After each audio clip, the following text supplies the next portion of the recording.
അപ്പോൾ നമുക്കിപ്പോൾ ഇന്നത്തെ ഒരു തിരക്കാണ് കേട്ടോ നമ്മളിവിടെ കാണുന്നത്. അപ്പോൾ ഇവിടെ പാർക്കിങ് കാര്യങ്ങളൊക്കെ നമ്മളൊന്ന് നോക്കാം.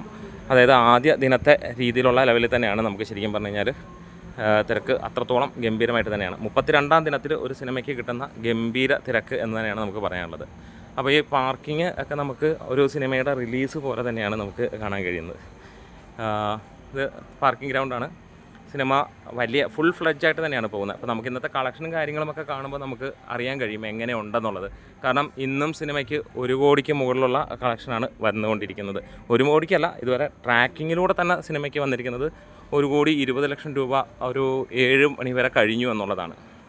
അപ്പോൾ എന്തായാലും ഒരു രക്ഷയുമില്ലാത്ത തിരക്കാണ് സിനിമയ്ക്ക് വരുന്നത്. ഒരുപക്ഷെ സിനിമയുടെ ഇൻഡസ്ട്രി ഹിറ്റിലേക്കുള്ള ഒരു കയറ്റമാണ് നമ്മളെല്ലാവരും ഉറ്റുനോക്കുന്നത്. ഇവിടെ തുടരുമെന്ന സിനിമ 118 കോടി നേടിയാണ് ആ ഒരു നേട്ടത്തിലേക്ക് എത്തിയത്. അപ്പോൾ ഈ ഒരു സിനിമ ഏകദേശം 112 കോടി കടന്നിരിക്കുന്നു എന്നുള്ള വാർത്തകളാണ് നമുക്കറിയാനുള്ളത്. ഇന്നത്തോടെ എന്താണെങ്കിലും ഈ സിനിമ അതിൻ്റെയൊക്കെ മുകളിലേക്ക് മാറുകയാണ്. അത്രത്തോളം ശക്തമായിട്ടുള്ള രീതിയിലാണ് നമുക്ക് കാണാൻ കഴിയുന്നത്. പിന്നെ ഈ ദിവസങ്ങളിലെല്ലാം തന്നെ സിനിമയ്ക്ക് വലിയ രീതിയിലുള്ള ഒരു അവധി ദിനങ്ങൾ വന്നിട്ടുണ്ട്.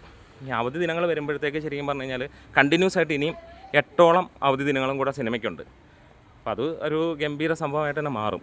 അതുകൊണ്ട് തന്നെ നമുക്ക് വലിയ എക്സ്പെക്റ്റേഷനാണ്. അതുകൂടാതെ ഈ ഒരു ശനി ഞായറുകളിൽ നിന്ന് മാത്രമായിട്ട് സിനിമ നേടിയിരിക്കുന്നത് ഒരു നല്ല ഒരു കളക്ഷൻ തന്നെയാണ്. അപ്പം നമുക്ക് ഇവിടുത്തെ തിരക്കൊന്ന് നമുക്ക് കാണാം. ഇവിടെ 2 സ്ക്രീനുകളാണുള്ളത്. സ്ക്രീൻ 2 മാരുതിയാണ്, അതേപോലെ തന്നെ സ്ക്രീൻ 1 സൂര്യ. അപ്പം മികച്ച രീതിയിൽ തന്നെയാണ് സിനിമയുടെ തിരക്ക് പോയിക്കൊണ്ടിരിക്കുന്നത്.